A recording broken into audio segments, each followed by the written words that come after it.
again, everyone. It's me, MadameMacabre, and welcome to another video.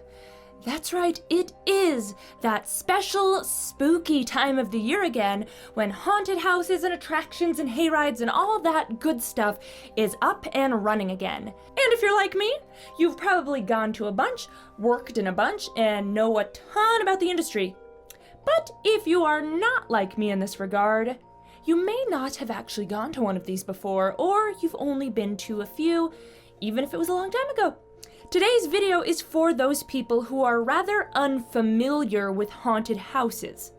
And even more specifically, for those of you who have not even gone to one before, I have some advice for you guys today to have the best, most successful time possible and to not turn you off from haunted houses in the future again, because we all know that, your first time doing something, that first impression, it's very important, and if you have a horrible experience and it traumatizes you, you're not really going to be eager to go haunting again. So let's make sure that doesn't happen. The thing with haunted attractions is no two are going to be exactly alike, and there are a wide variety of different kinds of haunts and attractions. There are haunted corn mazes, there are haunted hayrides, and then there are your traditional walk-through haunted houses.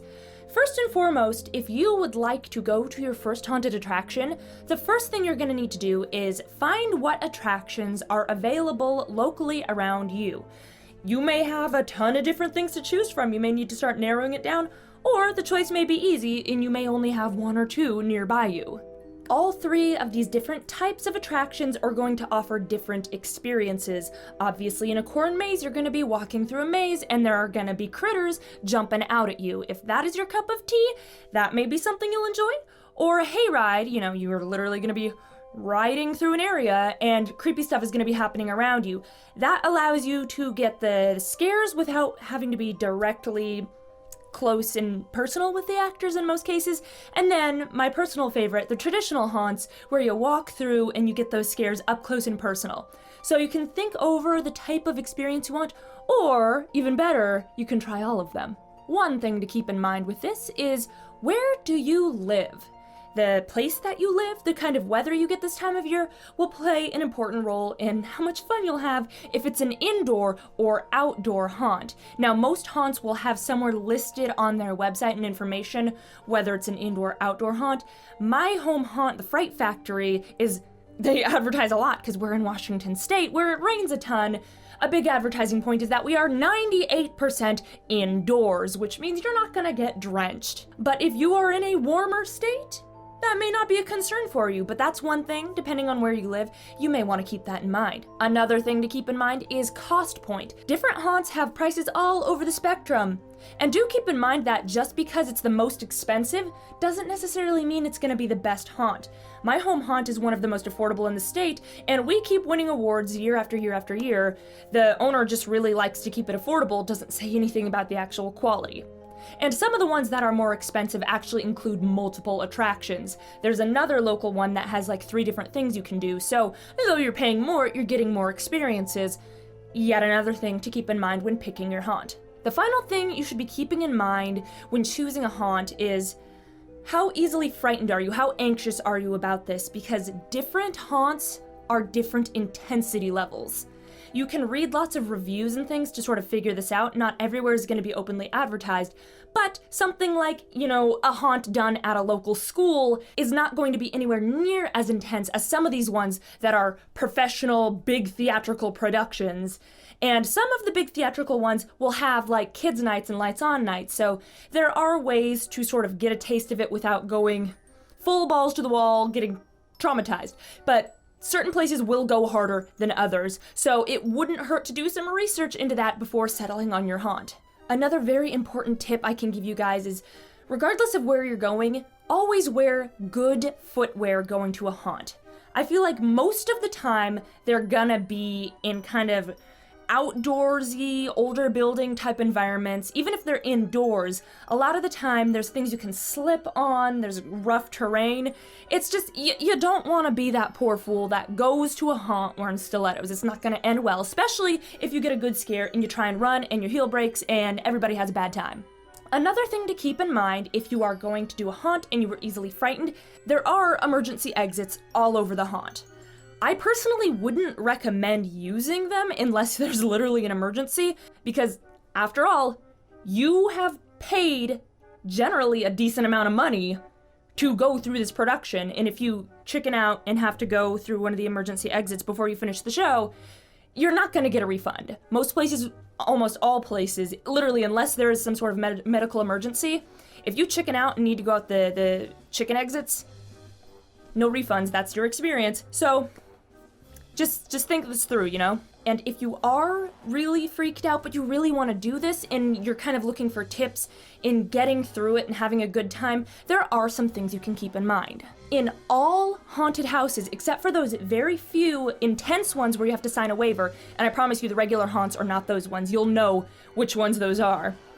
Regular haunts, actors will never touch you. You will not be touched. So if you're really frightened, remember, nobody's gonna touch you while you're in there. Another thing to keep in mind, you are basically in an interactive play. It's a theatrical production. Everybody in there is actors. They're all putting on a show just for you. So if you're getting really, really scared, just keep, repeating, have your mantra. No one can touch you, and these are all paid actors. It's all for fun. You're not in any real physical danger. I know when you're spooked, it can be hard to focus on these things, but if you can anchor yourself to that, it might help you out. And something else to also be aware of is, even though you won't see them in there, there is always, always, always a security team in there with you. They are usually dressed in all black, and they know all the dark crevices and little alleyways to move through, so you're never gonna see them, but there's always a nice security team there to keep everybody safe. So you can't see them, but they're there, I promise you. Now, for that other end of the spectrum, there are those of you that go in Mr. Iron Will. I cannot flinch, I cannot react, I cannot show any emotion because I'm a tough guy. Let me tell you, I can relate because I've been that person.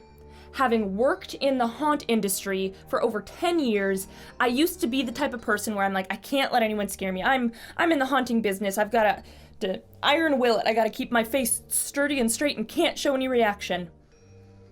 Let me just tell you, you're gonna have a lot less fun doing that. Going in with the mindset that you have to stony face it, you're gonna be tense and like holding it in the whole time, versus if you go, this is a production that's designed to spook me, I'm paying for this, I'm gonna loosey-goosey it up, and I'm gonna allow myself to jump and whoa, and, have some sort of reaction. I don't know if it's just for me, but I feel like for most people in general, if you loosen up and allow yourself to be in a headspace to get scared, you are going to have so much more fun than like trying to internalize it. Also, another point for the people who aren't scared, or if they are scared and they show it in an unhealthy way, remember, all the monsters and creatures on the set, they are actors or volunteers. They are people who are generally working right around minimum wage, giving you a service. So please don't be buttheads to them. The amount of people who abuse and mistreat haunt actors is astounding. Do not try to sneak ahead and scare people that will cause them to possibly fall over and get hurt. And there's been people who got scared, fell over, and then people going through, the customers proceeded to try and kick them. Don't try and kick people who are playing dead to see if you can make them flinch. That's a real human person. Don't kick them. They're an actor. You're being rude. I'm getting carried away here, but basically, don't be a butthead, okay? We've heard all the faux tough guy things in the world. I see you there. You're not scary at all. I don't like that makeup. You're lame. You're not impressing us. Let me tell you, you are not impressing any of us. You really don't need to go full belligerence. I promise you, we don't think any higher of you if you try and get snarky with us. In fact, we prefer the people who laugh and have fun and shout and everything. You guys are fun, but if you're gonna be Mr. You look dumb, I'm gonna poke you. Security's gonna be eyeballing you, okay? Okay, another thing that I feel like I shouldn't have to say, but I really do need to drive home.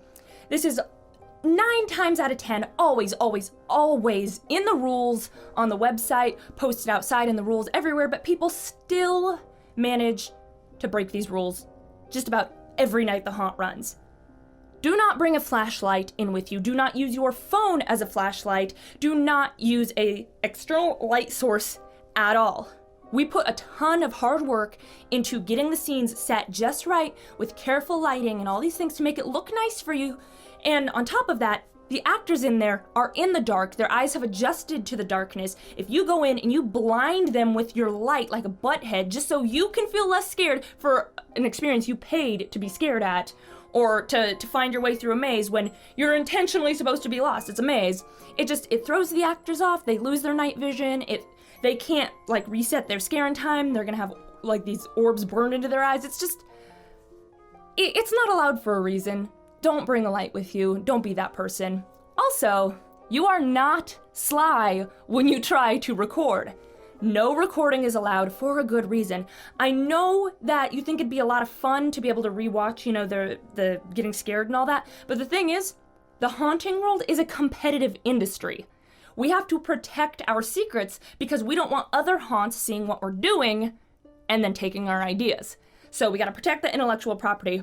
And if tons of people are seeing the show online, they're gonna have the scares spoiled. They're gonna know we're there. We may have more people who are buttheads about it when they know where we are. It's not good. It's against the rules. Don't record the show. We can see you're doing it. It's very obvious. Security will talk to you about it. We know you're doing it. In fact, in our haunt, you don't know it's there, but in the sky we actually have a catwalk with security constantly patrolling it. They're watching you the whole way through. Just keep that in mind. And the last very important thing I think I should mention, again, this is stuff that will all be put on the website and warnings everywhere. Most haunts are going to have loud sudden noises and rapidly flashing lights. So be aware of this. If you are sensitive to flashing lights, or you could have seizures or something like that, know that. Look on the website, talk to the people at the haunt. Most places have strobe lights.